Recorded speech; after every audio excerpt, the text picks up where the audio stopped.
Becoming in touch with the people.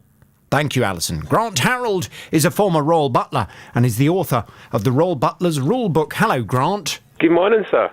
Good morning to you. How are you feeling today, then? Are you excited or have you had enough already? I'm very excited. I mean, I think, as one of your listeners mentioned, I think that's the thing, is that it can become a bit too much, as the media obviously do like a good news story, and we are here.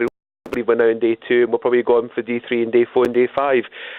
But I think the thing is, it is exciting. It's something that we can, there's been a bit of doom and gloom recently, and it's something that people can rally around and get excited about, hopefully. That could, of course, be something to be concerned by, because there are lots of very important things happening to our country at the moment. We have lots of very big potential problems around the corner. And of course, I would imagine that Theresa May is delighted by this, because it will certainly take the eye off some of her Brexit negotiations, and we'll be focusing more on a marriage rather than things that are happening that could really affect people in this country. I think that's a good point. I think the thing is that there's obviously a lot of things going on just now that take people's, this will take people's minds off it, hopefully for the right reasons. Somebody said to me, but is it right that we're focused on this wedding with so many other things going on? And I kind of said to them, well, even though you can't really compare it, because obviously many of us went around at the time, but even after World War II, which is none of us can even believe what a time that was, what it was like at that point, apart from those of us that were alive during that period. Apparently, I remember hearing from people that said to me that it was the royal wedding back then, it took everyone's minds off of what had all kind of happened. It was something for people to kind of get excited about, to rally round. I think people even donated coupons towards helping get the dress. So again, I think when something like this happens, when other things are going on and some are worse than others, it is something for people to focus on. It's a feel-good factor. It's something that people can get excited about. And even though it's just for a little while, but it's just something that I think kind of helps for that period. You, as a former Royal Butler, you know what the family are like. You know that they are a family that are steeped in, obviously, an awful lot of tradition.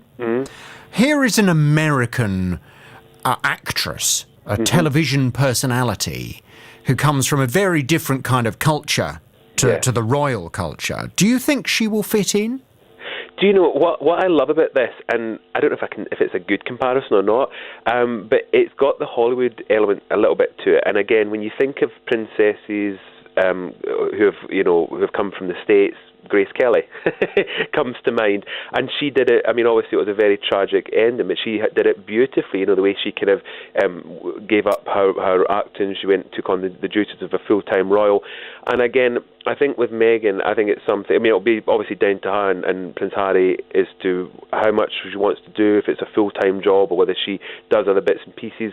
But I think she'll do it beautifully. I think yesterday when I watched the interview, and I think a lot of people would agree, is that she was very confident, she was very comfortable, you saw her humour.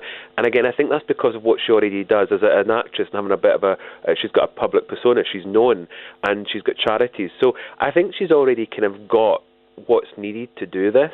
And again, she'll learn, with around the royals. The wonderful thing about the royal family is they're wonderful teachers. I mean, even from my point of view as a butler, if there was someone I was never sure about or someone I needed to know, I would ask, and they would be more than happy to help.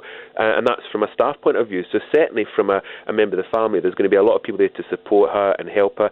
Not to mention the Duchess of Cambridge, who's obviously can take the role on really well, very comfortable in it.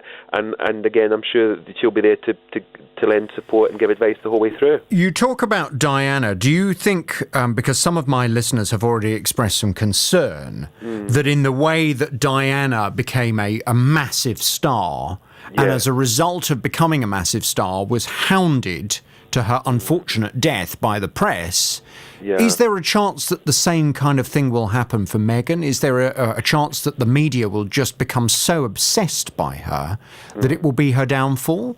I think the reality is, it's difficult. I'm good at many things, but a fortune teller is not one of my strong points. But we don't really know. Nobody can ever tell what's going to happen in our lives or where they're going to go or these kind of things. We can only hope that from the past lessons of some kind have been learned, and that you kind of hope that the media, to an extent, will give her of course it's an interest, and they're going to want to see what she's doing, and people are going to be curious. But I think at the same time, they need to just be aware that they are a family. That hopefully soon will be more than just two of them, and that they'll be a young family that want to be able to kind of lead as normal life as possible. And I know being a member of a family, that's not exactly possible, but to an extent they can lead normal lives, and I think that's important that hopefully the media allow that. Okay, Grant, good to talk to you. Thank you for your time. Grant Harold is a former royal butler and is the author of the Royal Butler's Rule Book.